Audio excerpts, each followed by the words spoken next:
Hello दोस्तों, अकुल Mac व्यापार channel में आपका स्वागत है। मेरा नाम चंद्रकांत है and you are watching multiverse.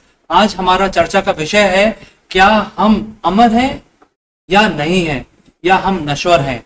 और आज मैं आपको ये बताऊंगा कि हम एक्चुअल में सारे के सारे जीव जो इस ब्रह्मांड में रहते हैं सारे अमर हैं, और मैं आपको लॉजिकल कंक्लूजन्स भी दूंगा इसके बारे में। So stay tuned.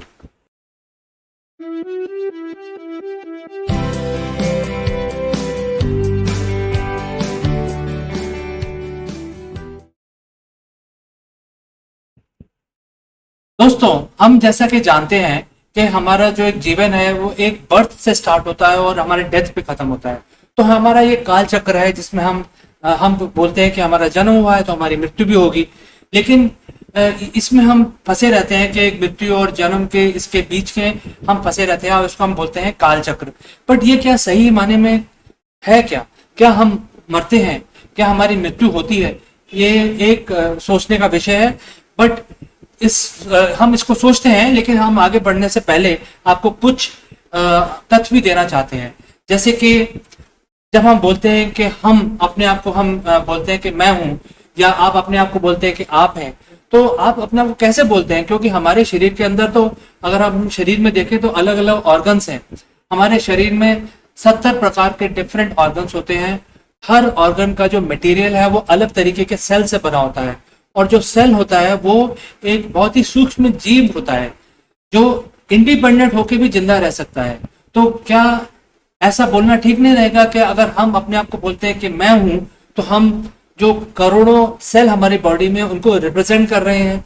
क्योंकि जो हमारे जो ऑर्गन्स हैं उनके जो सेल हैं उनके अलग अलग टाइप के सेल हैं, अलग अलग उनका जीवन मृत्यु काल है उनका, वो जिंदा रहते हैं और करोड़ों सेल पैदा होते हैं रोजाना, और करोड़ों सेल रोज मरते हैं। लेकिन जो एक कॉलोनी है, जैसे लीवर है, हार्ट है, ये अलग अलग कॉलोनीज हैं सेल्स की, वो बरकरार रहती हैं और जिससे हमारी बॉडी चलती रहती है। तो अगर हमारा सोचने का नजरिया अगर ऐसा है कि जो वो सेल है वो भी एक सूक्ष्म जीवित प्राणी है और इंडिपेंडेंट है, उसका भी एक दिमाग है, उसकी भी एक कार्यशैली है, वो भी एक जिंदा रहता है, उसकी एक लाइफ है, तो ये बोलना ठीक नहीं रहेगा क्या जब हम बोलते हैं हम हैं ही नहीं? हमारे बॉडी के अंदर तो करोड़ों और जीवाश्म हैं जो अपने आप को हम बोल सकते हैं। तो चलिए, ये एक सोचने का विषय हो गया। लेकिन हम आगे बढ़ते हैं। जो ये सेल होते हैं, ये और उनको फर्दर ब्रेक डाउन किया जाए तो ये एक एटम से बने होते हैं। जो अणु से सबसे छोटा एक मटेरियल होता है, एलिमेंट होता है, उससे बने होते हैं। और जो स्टैंडर्ड मॉडल है एटम को समझने का वो ये है, जिसमें ये दिखाया गया है कि सेंटर के अंदर न्यूट्रॉन और प्रोटॉन होते हैं और उसके चारों तरफ इलेक्ट्रॉन चक्कर लगा रहे होते हैं, जैसे कि हमारे पृथ्वी सूर्य के चारों तरफ चक्कर लगाती है। तो एक मॉडल है, ये समझाने की कोशिश की गई है, और इसमें इस मॉडल के अंदर ये हर किताब में ये आपको मॉडल मिल जाएगा। लेकिन रियलिटी के अंदर ये मॉडल वैसा नहीं होता है। लेकिन आप ये सोचिए कि जो हमारे जो इतने करोड़ों सेल्स हैं जिनसे हमारी बॉडी बनी है, उनके अंदर कितने एटम्स होंगे? क्योंकि एटम और छोटे होते हैं उनसे, उन ये कितने सारे एटम्स होंगे। इसकी अगर आप तुलना करें या गणना करें तो आपको पता चलेगा कि हमारे यहाँ पे करोड़ों करोड़ों एटम्स होते हैं एक शरीर के अंदर। आप ये देख ही सकते हैं कि ये जीरो काउंट करना कितना मुश्किल है। इतने जीरो लगे हैं साथ के आगे, इतने एटम्स से हमारे शरीर बना होता है। अब क्योंकि हम एटम की बात कर रहे हैं तो हम इस एटम का जो ट्रू नेचर है इसको भी समझना हमारे लिए जरूरी है। और जो ट्रू नेचर है एटम का, वो ऐसा नहीं होता जैसा कि आपने पिछली फोटोग्राफ में देखा। अगर हम एटम की तुलना करें फुटबॉल फील्ड के साथ, तो जो एटम का जो न्यूक्लियस है वो एक मटर के दाने के बराबर होगा। वो सेंटर में रखा जाएगा, और जो इलेक्ट्रॉन्स हैं वो फुटबॉल फील्ड की बाउंड्री के बाहर चक्कर लगा रहे होंगे। तो आप ये समझ सकते हैं कि जो एटम होता है उसके अंदर बहुत सारे खाली जगह है, एम्प्टी स्पेस है, बहुत सारे खाली जगह है। और जो उसका जो मास है वो 99% 99.9999% जो मास है वो एक न्यूक्लियस में पाया जाता है, और बहुत सारी खाली जगह है। उसके बाद जो उसका जो वॉल्यूम है, उसका जो एरिया है, क्षेत्रफल है, वो सारा खाली जगह से भरा हुआ है। तो अगर हमारे शरीर के अंदर इतने सारे एटम्स हैं और उनके अंदर मेजॉरिटी जो एरिया है एटम्स के अंदर वो खाली स्थान है। तो क्या ये बोलना ठीक नहीं रहेगा कि हमारा जो शरीर है वो खाली शून्य से बना हुआ है, खाली खाली स्थान है हमारे शरीर के अंदर। मैटर तो सिर्फ दिखता ही है सिर्फ, लेकिन अंदर सब खाली है। लेकिन वेट, आपको मैं एक और आइडिया देना चाहता हूँ। जो नया मॉडल है एटम को देखने का वो ये है, जो क्वांटम फिजिक्स के हिसाब से जो सबसे अच्छी तरीके से एटम के नेचर को एक्सप्लेन कर सकते हैं वो ये है। वो ये बोलते हैं कि जो जो सब एटॉमिक पार्टिकल्स होते हैं उनकी पोजीशन और उनका स्पीड का पता लगाना नामुमकिन है। ये उनकी पोजीशन और उस मोमेंट पे, उस क्षण पे उनकी स्पीड का पता लगाना एकदम नामुमकिन है, आप कैलकुलेट ही नहीं कर सकते हैं। तो इसकी वजह से ऐसा बोला जाता है कि ये जो मैटर है, जो एक हम बॉल की तरह दिखाते हैं कि ये इलेक्ट्रॉन है, ये बॉल की तरह तो होता ही नहीं है, ये तो एक वेव की तरह होता है। तो क्योंकि ये वेव की तरह होता है, ये कहीं भी पाया जा सकता है, मतलब ये एक साथ एटम के अंदर कहीं भी हो सकता है।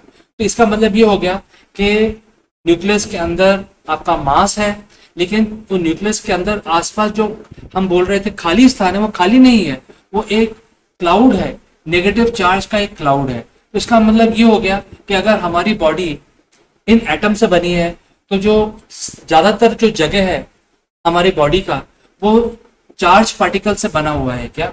अगर हम उसको इस मॉडल में देखें तो हमें ऐसा लगेगा कि हम तो चार्ज के बने हुए हैं और हम मैटर के नहीं बने हुए। तो एक ये सोचने का नजरिया हो सकता है। चलिए अब आगे बढ़ते हैं। ये तो एक बात होगी हमारी, हमें अपना नजरिया चेंज करने के लिए कि हम हैं क्या असल में, जो हमारा जो मटेरियल है जिससे हम बने हैं वो किस रूप में एक्चुअल में एग्जिस्ट करता है हमारे ब्रह्मांड के अंदर। चलिए आगे बढ़ते हैं और हम देखते हैं कि हमारे एक्चुअल में मटेरियल हम है क्या जिससे हम बने हैं।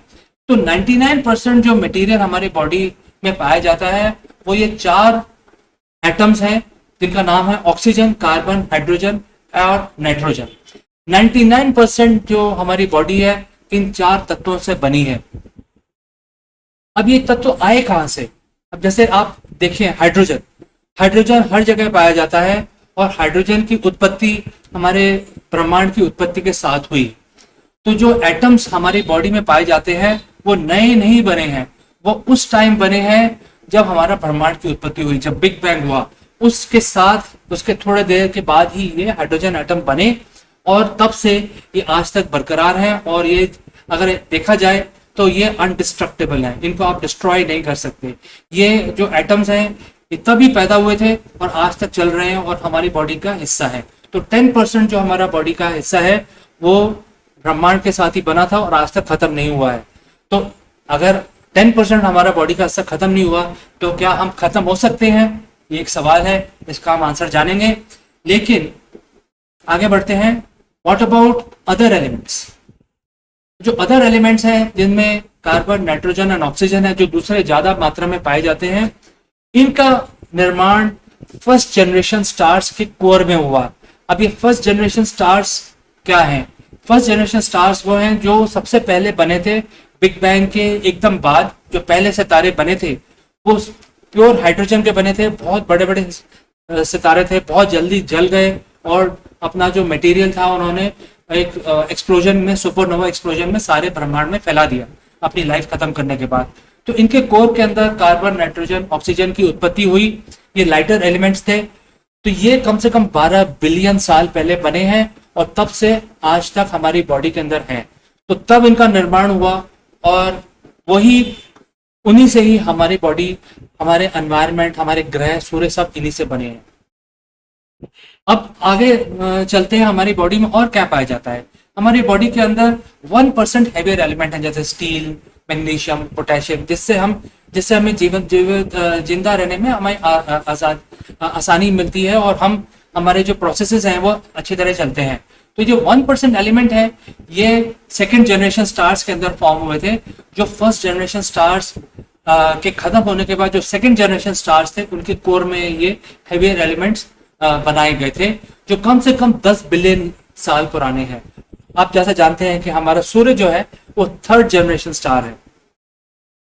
तो जो सारे एलिमेंट्स हैं जिससे हम बने हैं ये इतना पुराना है और ये यूनिवर्स के बर्थ के समय से अभी उस टाइम बना था और अभी तक वो चल रहा है और उससे हमारी बॉडी बनी है।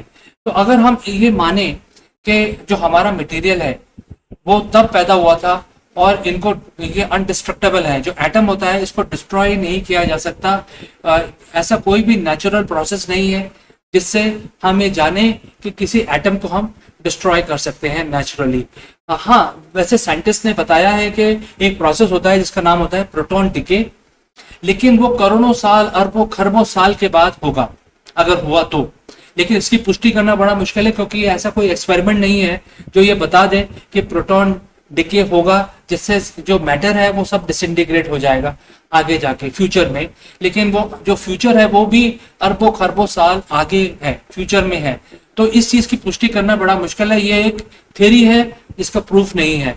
बट बहरहाल आज के जमाने में जो एटम जो हमारे यूनिवर्स के साथ पैदा हुए थे वो अमर हैं, अजर हैं, इनको डिस्ट्रॉय नहीं किया जा सकता। कोई भी ऐसा नेचुरल प्रोसेस नहीं है जिससे एटम को डिस्ट्रॉय किया जा सके।